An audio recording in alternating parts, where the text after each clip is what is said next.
You make me feel like you're really happy to see me. I appreciate that.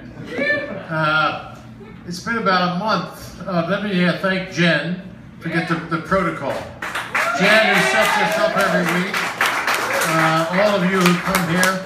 And I actually want to thank all the stand-up comics that I've met who've been extremely generous in letting this old guy come up and play around with the mic and share their thrill. So I do appreciate all that. About a month ago, I came in and I did my kind of my debut show to celebrate my 75th birthday.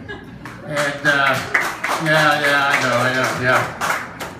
I'm not sure what you're clapping about because I do have fantasies that when I make it to 90 or 95 and they interview me and ask me to what do I attribute my longevity, I really don't have anything to say. I have not lived a pristine life. I've smoked enough dope over the years that I probably won't remember that I'm 90. But anyway, after my show, I really I had a good time. And I like the idea of being a stand-up. It kind of fulfills fantasies I've always had of when I was growing up. Where's Rick? You have to step back another generation for me. Bud Abbott, Lou Costello were the folks that I admired. And you can add one more generation since if your parents were born in the 40s, I was born in 40. And not only am I old as your parents, but also your grandparents, and I imagine some of your great-grandparents. And I like Rick's thing about being a parent. But what I need is I need your help this evening. I want to make sure I'm not just a one-trick pony, that I do one show on talking about being old and shitting my pants and peeing on myself. I mean, you can only do so much with that. And eventually, if I do it enough times, I'm not sure your laughing is going to be like at me or with me. And I really want to be at me. And the other side that I'm concerned about is what am I going to do after this? I mean, what do I have? I mean, I've been listening to comics each week, and I listen to them and I say, I could do that one. Yeah, that's good. But I figure that somebody's going to remember they heard it the week before.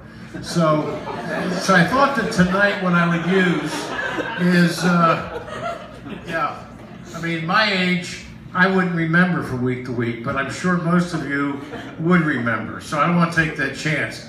I also have notes. I never understood when I watched for 3 or 4 times before I stood up to take my shot at this, why somebody had notes with them. And that's because a lot of people are trying out their thing and figuring out what it is they want to say. Plus you only have 5 or 6 minutes. You want to kind of keep it together. But my thing was, I've been told that I really can't be a stand-up comic unless you bomb. And that worries me because I don't have much time left. I mean, the light at the end of my tunnel is brighter than those lights.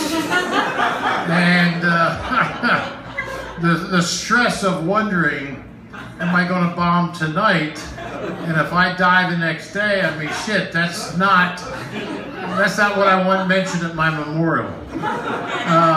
Nevertheless, I accept the fact that bombing is part of the deal. But I thought what I'd do is have a little conversation with you. You're willing to help me out? Just kind of respond to questions? Okay. And, at this point in the evening, you've had enough liquor that even if you're a little shy, I imagine you'll be able to kind of participate. But I have some questions, and I thought maybe in the interchange between questions or comments and your responses, I'll kind of figure out maybe what my niche might be, what I can build on. So, first question is, and I may have to move over so I can see who the hell's out there, or I do this, I guess. Except at my age. That's really upsetting, man. When I'm brushing my teeth, and I think my dad is standing behind me. You know, I mean, it's just, you know. So I thought, well, maybe old. I could do old, but you guys are in your 20s and 30s, and I'm not. And what is it I have to say? But anyway, I have some questions or comments. So first question is this: who got laid today? Who's hoping to get laid today? All right, good. One of the questions I've asked the group of guys that I winter camp with every February, third weekend every February, up in Pine River. The question I ask is, I'm asking this to you: would you give yourself head if you could? I would hear that pause if you could.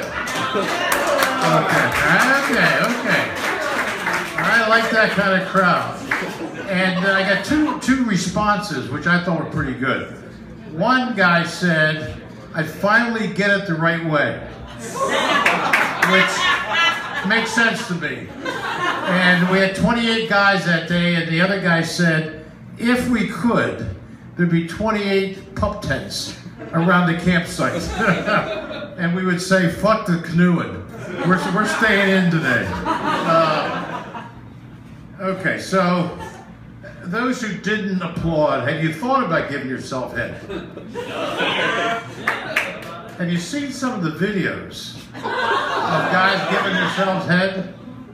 Come on now. I can't be the only one who found that sight.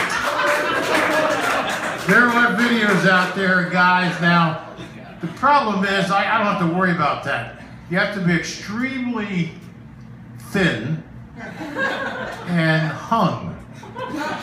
And I don't want to give any secrets away, but I don't qualify either one of those.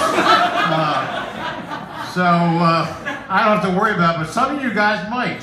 But have you seen, who's seen a video of some guys giving themselves head? And my kind of guy, okay. Yeah. Now, my age, you know, what porn was when I was a kid was these little flashcards with Dagwood and Blondie with the fucking yellow cartoons. And after church one Sunday night, I was able to bring mine home with me, and I had to use it. I had a 24-hour period to use it, and I had to pass it on the next day to my buddies. And I set my personal record of whacking off 7 times in one day. Now, I was like, when I was 13, I did end up with a scab, which ruined my whacking off for about another 6 or 7 days. But anyway, that's about all I have. I appreciate you, and thank you very much for